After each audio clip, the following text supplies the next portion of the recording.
전능하신 하나님 말씀 낭송. 적그리스도를 폭로하다.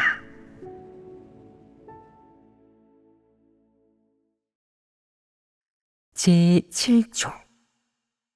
사악함과 음험함, 그리고 간사함. 2.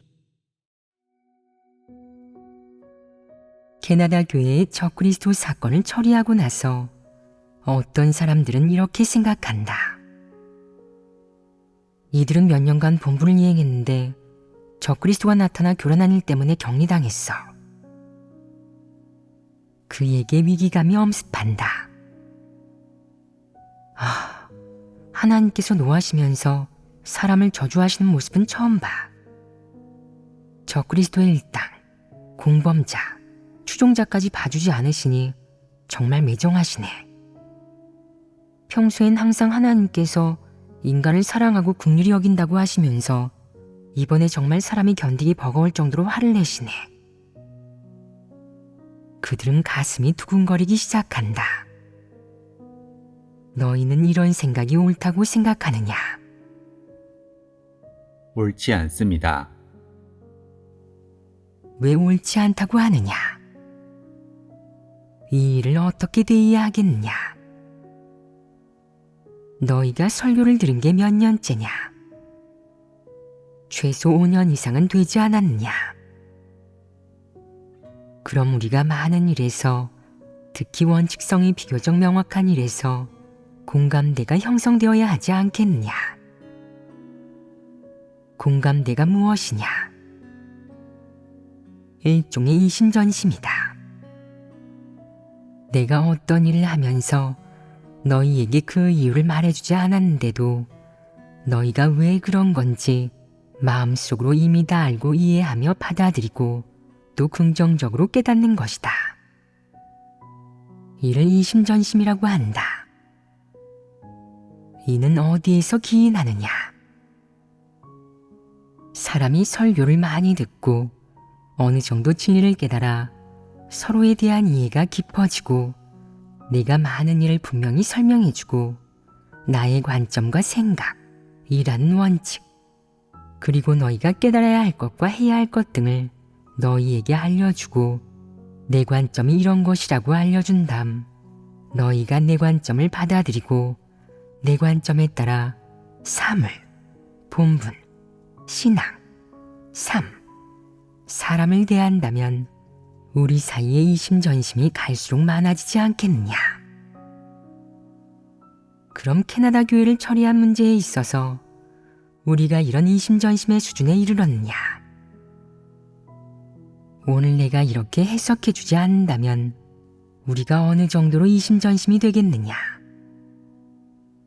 일벌백계, 닭을 죽여 원숭이에게 보여주는 것, 이런 게 이심전심이겠느냐? 이들은 꽤 오랫동안 설교를 들었는데 내가 한 이 일이 이들 사이에 왜 이런 반응을 일으켰겠느냐? 너희가 말해보아라. 그들의 이런 관점을 내가 들었을 때 어떤 기분이었겠느냐?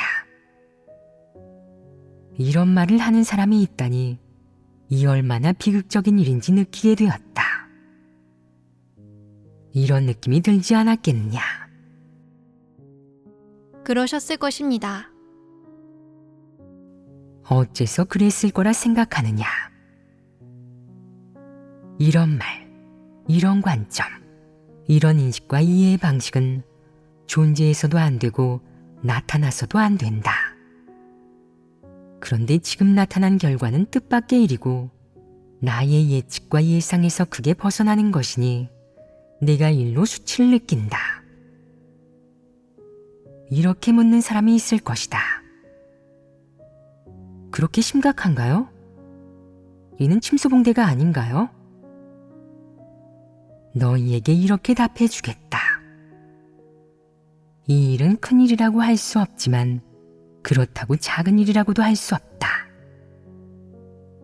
사람이 하나님을 믿기 시작해서부터 하나님이 내 하나님이며 내 주라 인정하고 네가 하나님 말씀을 먹고 마시며 하나님을 따르고 하나님의 지배와 안배를 받아들이며 너에 대한 하나님의 모든 요구에 순종한다면 그날부터 너는 하나님과 관계를 형성하게 된다. 이 관계가 형성되고 나면 가장 중요한 문제가 사람과 하나님 사이에 존재하게 된다. 어떤 문제겠냐? 바로 사람이 하나님의 행사를 받아들이지 못하고 인식하지도 못하며 나아가 자발적으로 구하거나 이해하지 않는다면 너와 하나님과의 관계가 시시각각 위기 상황에 놓이게 된다는 것이다. 이 위기가 존재한다는 것은 무엇을 의미하느냐?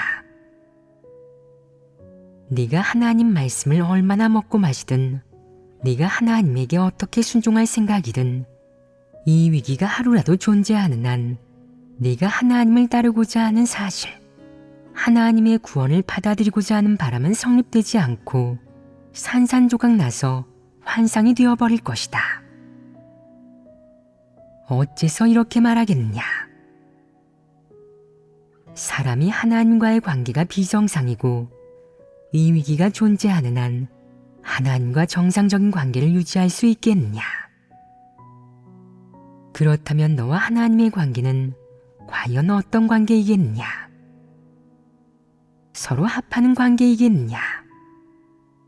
가족의 관계이겠느냐? 아니면 동료의 관계이겠느냐? 과연 어떤 관계이겠느냐? 너와 하나님의 관계에 위기가 존재하는 한 너는 언제 어디서든 하나님의 행사를 판단하고 오해하여 하나님이 한 일에 대항하고 그 일을 거부할 것이다. 이것이 위험이 아니겠느냐? 이 위험은 어떻게 생겨난 것이냐? 사람이 하나님을 인식하지 못하기 때문이다. 그럼 일단 긍정적인 면은 제쳐두고 부정적인 면부터 이야기해보자. 예를 들어 네가 영원히 하나의 시선으로만 하나님을 바라보면서 하나님이 세상의 군주요, 최고의 관료요, 이 땅 위에 권력을 가진 절대자라고 생각한다면 언제까지나 마음속으로 하나님을 이런 위치에 있는 사람으로 여긴다면 이를 바탕으로 너는 하나님의 행사와 말씀을 어떤 관점으로 바라보겠느냐? 몇 가지 예를 들어주면 아마도 내가 말한 이 관점을 이해할 수 있을 것이다. 세상에는 이런 말이 있다. 임금을 모심이 마치 호랑이 곁에 있는 것과 같다. 그럼 이 말을 하나님과의 관계에 적용하는 사람들이 있지 않으냐? 이런 사람이 있다. 많은 사람은 이런 관점으로 하나님을 바라본다. 또 방금 말한 닭을 죽여 원숭이에게 보여주는 건 역시 하나님을 세상의 군주나 권력과 지위를 가진 사람으로 간주하는 것이 아니냐. 그가 이렇게 보기 때문에 이런 인식이 있는 것이고 그와 하나님의 관계가 이렇기 때문에 또 그가 하나님을 이렇게 바라보며 하나님의 신분과 지위를 이렇게 이해하기 때문에 자연스레 그가 세상에서 지위를 가진 사람을 대하는 시선으로 하나님을 바라보는 것이다. 또 자기 침상 곁에 어찌 남이 코를 골게 내버려 두랴 라는 말도 있다. 이것은 세상의 군주나 지위와 권세를 가진 자들의 행동 방식을 묘사하는 말이다. 너희 중에 이런 부류의 사람을 알거나 접해본 사람들이 있을 것이다. 아마도 너희 역시 이런 말을 하나님에게 적용할 것이다. 즉, 하나님이 어떤 일이나 말씀을 할 때 너는 그 말들을 결합하여 그런 시선으로 하나님을 바라볼 것이다. 네가 그런 시선과 그런 관점으로 하나님을 바라본다면 너와 하나님의 관계가 과연 어떻게 되겠느냐? 대립할 것이다. 네가 자기 마음속 하나님을 얼마나 존경하고 앙모하고 두려워하든 얼마나 순종하고 머리 숙여 복종하든 또 내 태도가 어떻든 사실 너와 하나님의 관계는 여전히 대립할 것이다. 이렇게 말하면 아마 추상적으로 느껴질 수도 있겠지만 너희가 곰곰이 생각해 보아라. 상황이 이러하지 않으냐? 캐나다 교회의 적그리스도 사건을 내가 이렇게 처리한 후에 너희에게 상세한 내용과 구체적인 사정, 그리고 그들을 처리한 이유를 얘기하지 않아서 자기 앞날과 운명을 걱정한 사람이 많았다. 이 걱정이 어디에서 비롯되었느냐? 사람이 하나님을 오해하고 하나님을 알지 못한 것에서 비롯되었다. 근본 원인은 여기에 있는 것이다. 만약 하나님에 대한 너희의 인식이 하나님의 본질에 부합한다면 가령 하나님의 공의와 권병, 지혜에 대한 내 인식이 진리에 부합한다면 하나님이 무슨 일을 하든 네가 그 안에 담긴 이유를 모르고 하나님의 뜻을 깨닫지 못한다 한들 하나님을 오해하겠느냐? 그러지 않을 것이다. 절대 그럴 리 없을 것이다. 내가 캐나다 교회의 일을 처리하고 나서 어떤 사람들은 이렇게 말했다. 이것은 닭을 죽여 원숭이에게 보여주는 것으로 우리를 겁주려는 거예요. 이런 말을 하는 사람은 뭐가 문제겠느냐? 이 말이 진리에 부합하느냐? 이것이 올바른 인식이냐? 아닙니다. 왜 아니라고 하느냐? 내가 간단히 한마디만 하겠다. 그의 이런 인식 방식은 실상에 부합하지 않는다. 사실은 그렇지 않다. 오해한 것이다. 이 말이 간단하지 않으냐? 그런데 너희는 어찌 그리 어렵게 해석하느냐? 나는 그렇게 생각한 적이 없다. 누굴 겁주려는 것이 아니다. 최근 본분이행의 성과가 계속 올라가고 있는 사람이 많은데 그렇다면 그들은 본분이행에 합격했겠느냐? 아직 합격하지는 못했지만 이들은 본분이행이 합격점에 이르는 과정에 있기에 사소한 문제들이 있어도 추궁하지 않는다. 이 과정에서 교란하는 사람들이 있고 꿈을 대는 사람들이 있으며 혹은 도중에 사소한 문제가 발생하는 사람들도 있다. 하지만 전체적으로 보면 썩 괜찮은 것이다. 그런데 잊지 말아야 할 것은 우리가 본분을 이행하러 왔다는 것이다. 아무리 정신없이 바쁘고 고생해도 아무리 책망과 훈계를 받아도 우리가 하나님에게 감사하는 것은 하나님이 사람에게 여러 환경을 체험할 기회를 주어서 여러 체험과 경험을 갖게 했기 때문이다. 이는 다 사람이 진리를 깨닫게 하기 위한 것이니 좋은 일이다. 그런데 너희는 무엇을 걱정하느냐? 또 누구를 경계하느냐? 그럴 필요 없다. 너희는 정상적으로 진리를 추구하고 자기 위치를 올바로 찾아서 자기 본분과 자신이 해야 할 일을 제대로 하면 된다. 너희에 대한 요구가 높지 않다. 캐나다 교회에 일어난 적그리스도 교란 사건으로 인해 그들이 오늘의 지경에 이르기까지 내가 얼마나 오랜 시간을 인내했느냐. 내가 그들 사정을 전혀 몰랐던 게 아니다. 나는 오랫동안 참아왔다. 어느 정도로 참았겠느냐. 오랜 시간 그들은 완성된 작품을 만들지 못했고 사역에도 진전이 없었는데 다들 쓸데없는 일에 정신 팔려 제멋대로 굴고 단속 없이 방탕하게 지냈으니 진작에 처리되었어야 했다. 너희도 만약 제멋대로 굴고 쓸데없는 일에 정신 팔린다면 내가 너희를 처리할 때까지 기다리지 말고 너희가 자발적으로 자리에서 물러나거라. 이 얼마나 체면이 서느냐. 이렇게 하는 것이 옳으냐. 이것도 옳지 않다. 너희는 자꾸 떠날 생각만 하지 말고 마음 편히 이곳에 발을 붙여 자기 본분을 제대로 이행해야 한다. 제대로 이행할 수 있든 없든 도망치지 말고 최소한 마음을 다해 마지막에 온전한 답안지를 제출하여라. 어떤 사람은 이렇게 말한다.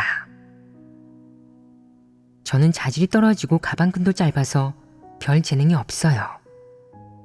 성격에도 결함이 있고 본분 이행에도 늘 어려움이 있습니다. 만약 제대로 못해서 교체되면 어떡해요? 뭐가 걱정이냐? 그 사역이 너 혼자 완수할 수 있는 일이냐? 너는 그중 한 역할을 맡았을 뿐이지 너더러 전부 도맡으라는 것이 아니다. 너는 그저 내 몫만 맡으면 된다. 이게 책임을 다하는 것이 아니겠느냐? 얼마나 간단한 일이냐? 왜 의심하기만 하느냐? 떨어지는 낙엽에 맞을까 걱정하며 발 뺄 궁리부터 하니 못나지 않았느냐? 무엇을 못나다고 하느냐? 현실에 안주하며 전력을 다하려 하지 않고 늘 대충 먹고 살 궁리만 하며 좋은 것을 누리려 하니 이런 사람이 바로 쓸모없는 자이다. 속이 너무 좁은 사람을 뭐라 부르느냐? 좀생이라고 합니다. 좀생이인 사람은 모두 소인의 마음으로 군자의 속을 헤아려서 다른 사람을 모두 그와 같이 이기적이고 비열하게 여긴다. 이런 사람은 못난 사람이다. 설사 하나님을 믿더라도 진리를 쉽게 받아들이지 못한다. 사람의 믿음이 너무 작은 것은 무엇에서 기인하느냐? 진리를 깨닫지 못해 그런 것이다. 하나님이 하는 모든 사역과 일, 너에 대한 하나님의 모든 요구를 이해하기에는 내가 깨달은 진리가 너무나도 미미하여 이것을 이해하는 데 미치지 못하니 내게 하나님에 대한 여러 의심과 상상, 오해, 관념이 생기는 것이다. 내 마음속에 있는 것이라곤 죄다 이런 것들이라면 내게 하나님에 대한 진실한 믿음이 있겠느냐? 너희에게 진실한 믿음이 없기 때문에 너희가 언제 교체될지 몰라 늘 안절부절 못하는 것이다. 너희는 하나님께서 언제 우리한테 오셔서 시찰하실지 몰라 라는 생각에 두려워한다. 안심해라. 너희가 하나님 집으로부터 받은 일을 제대로 하기만 하면 설사 너희가 진리 추구나 생명 진입이 조금 부족하다고 해도 내가 추궁하는 일은 없을 것이다. 너희가 예배 때 설교를 어떻게 듣는지, 교회 생활은 어떤지, 하나님 말씀을 어떻게 먹고 마시는지 등 일은 내가 감시하지 않고 너희의 사역을 간섭하지도 않을 것이다. 왜 너희를 간섭하지 않겠느냐? 여기에는 몇 가지 이유가 있다. 하나는 각 방면의 업무에 관해 너희가 나보다 잘 알고 있기 때문이다. 최근 몇 년간의 사역 과정에서 너희의 경험이나 업무 측면에서 발전이 있었을 것이고 일련의 방안을 도출해냈을 것이다. 그것이 글이든 말이든 하나의 틀은 도출해냈을 터이다. 너희의 사역 패턴이 어떤지 나는 모르니 너희의 사역 계획이나 사역 방식을 깨뜨리고 싶지 않다. 너희 나름의 스타일이나 규칙, 틀에 따라 손에 익은 방식, 쉬운 방식, 모두가 자유롭고 사역 효율이 높은 방식대로 하여라. 너희에게 충분한 자유를 주는 것이다. 내가 교회를 둘러볼 때도 있겠지만 너희 눈에 띄지 않게 돌아가면서 최대한 너희에게 자유를 준다. 왜 이렇게 하겠느냐? 모두가 업무가 익숙지 않아 배우면서 조금씩 익혀가는 게 필요하다. 업무를 배우는 것이든 아니면 진리에 진입하는 것이든 사람은 모두 자기만의 진도와 효율이 있기 마련이다. 무리하게 강요해서는 안 된다. 사람은 반드시 과정을 거쳐야 하는 법이다. 실패와 좌절을 겪거나 약간의 교훈을 얻은 다음 차츰 다방면으로 어느 정도 길을 도출해내고 원칙을 파악하면 발전이 있게 된다. 너희에겐 너희 나름의 업무 스타일이 있고 자기만의 방식이 있으니 내가 간섭해서는 안 된다. 그래서 내가 너희 사역에 관한 일을 논의하는 자리에 거의 참석하지 않는 것이다. 이것은 너희의 입장을 고려한 이유이다. 또 하나의 중요한 이유는 내 입장을 고려한 것이다. 너희에게 숨김없이 말하자면 업무 측면이든 아니면 예술과 관련된 측면이든 더 나아가 진리와 관련된 측면이든 너희가 볼 수 있거나 생각할 수 있는 수준은 무척 낮은 것 같다. 내가 만약 알묘조장식으로 너희를 대한다면 너희가 견딜 수 있겠느냐? 견뎌내지 못한다. 내 뜻대로 너희 가운데에서 일을 한다면 내 요구치가 지금 너희의 실제 업무 수준과 실제 생명 진입의 분량을 넘어설 것이다. 나는 그렇게 하고 싶지 않다. 한편으로는 내가 너무 힘들기도 하고 다른 한편으로는 너희가 고생스럽기도 하다. 우리 모두에게 난감한 장면이 연출될 것이니 이는 좋지 않다. 그것은 내가 기대하는 모습이 아니다. 이것이 내가 가지고 있는 생각이다. 실제 상황이 바로 이렇다. 이 두 가지 원인, 즉 하나는 너희 자신의 원인, 다른 하나는 내가 가지고 있는 생각 때문에 내가 이렇게 처리한 것이다. 이렇게 처리하는 것이 너희의 점진적 성장에 적합하다. 생명 진입 측면으로는 하나님 말씀책이 있고 여러 예배와 설교가 있으며 양육하고 붙들어준 리더 일꾼이 있으니 너희가 먹고 마시며 공급받을 수 있는 것들이 너무나도 많다. 또 다른 측면으로는 사람의 생명 성장 과정은 마치 파종하고 물을 대고 비료를 주면 점점 싹을 틔우고 자라나 열매를 맺는 것과도 같은 매우 더딘 과정이다. 물론 이 더딘 정도는 나달의 씨가 싹을 틔워서 열매를 맺는 과정보다 훨씬 느리다. 왜 그렇겠느냐? 사람의 내면에 많은 실제적이고 객관적인 이유가 있다. 사람에게 폐괴의 성품이 있으면 말할 필요도 없다. 사람은 타성을 가지고 있으며 소극적으로 변하기 쉽고 게을러서 진리와 긍정적인 사물을 대하는 것이 무감각하고 둔하다. 또한 사람 자체가 긍정적인 사물을 사랑하지 않는다. 그래서 사람이 진리에 진입하여 생명 진입에 이르는 것은 순전히 오르막길을 가고 배가 물살을 거슬러 올라가는 것과 같다고 하는 것이다. 사람이 대세를 따르고 그럭저럭 살며 세상을 추구하고 사회 흐름을 따르게 하는 것은 물결에 떠내려가는 것이라고 한다. 이렇게 하는 건 쉬울 뿐 아니라 주관적으로 사람도 이렇게 하는 것을 바람하지 않는다. 하지만 진리를 추구하고 정의로운 일을 하며 정의감을 가지고 옳은 일을 하는 사람이 되게 하는 것은 무척 힘든 일이다. 그가 자기의 주관적 바람을 버려야 하고 자신의 기분과 관념은 물론 게으름 등 이 부정적이고 소극적인 것들을 버려야 한다.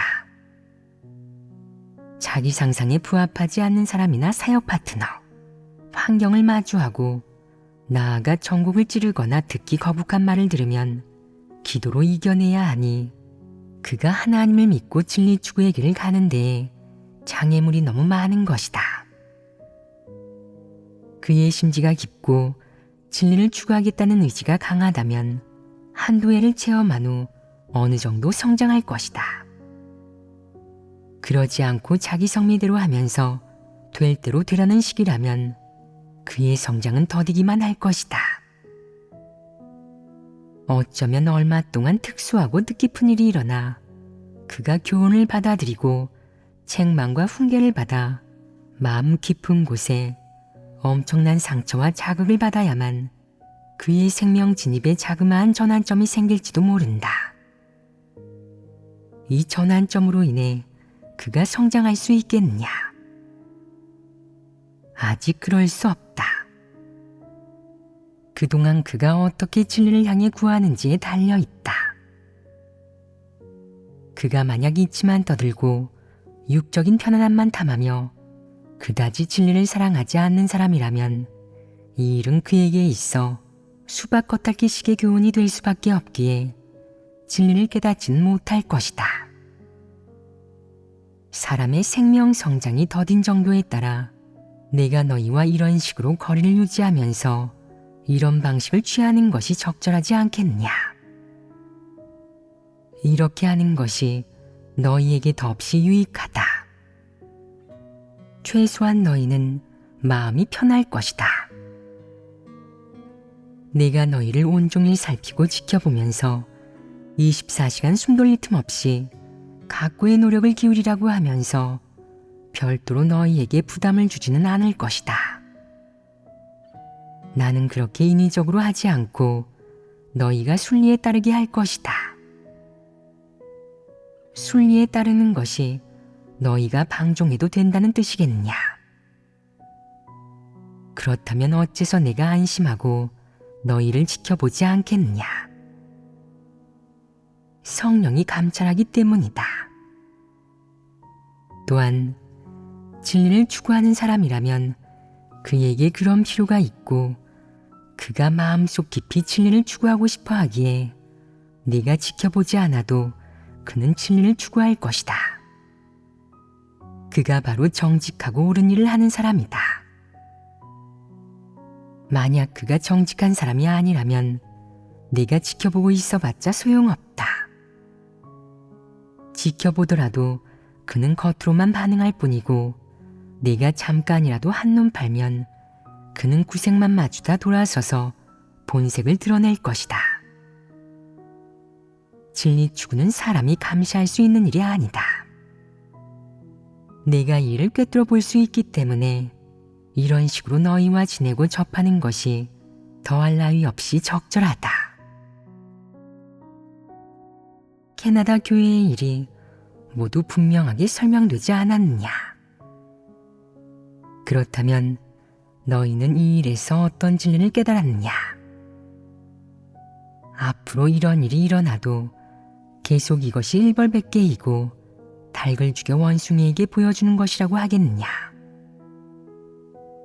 이런 일이 없을 땐 네가 하나님의 마음과 이미 합해져서 너와 하나님의 관계를 깨뜨릴 수 있는 사람은 아무도 없다고 생각했겠지만 이런 일이 일어나자 내 보잘것없는 분량이 드러나고 말았다. 무슨 분량이겠냐?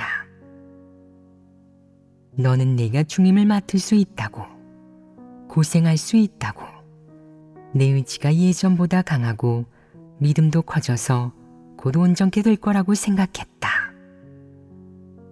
마음속에 이런 착각이 있었는데 이제 와서 보니 어떠냐? 아직 멀었다. 나란 사람을 보면 외모는 이렇게 생겨서 만질 수 있고 볼 수 있다. 내 성격은 시원시원하다고 할 수 있지 않으냐? 성격으로만 보면 나는 무슨 일이 생겼을 때 너희에게 말하지 않고 숨기고 있다가 몰래 그 일을 하고는 너희에게 내가 무슨 생각인지 맞춰보라고 하지는 않는다. 나는 그런 사람이 아니다. 무슨 일이든 나는 너희에게 똑똑히 말해준다. 결국 너희는 일련의 이론을 도출해낸다. 이것은 하나님에 대한 제 최고의 인식입니다. 나하고 말이다. 이 인식이 어떠냐? 이제 교훈을 얻은 것이 아니겠느냐.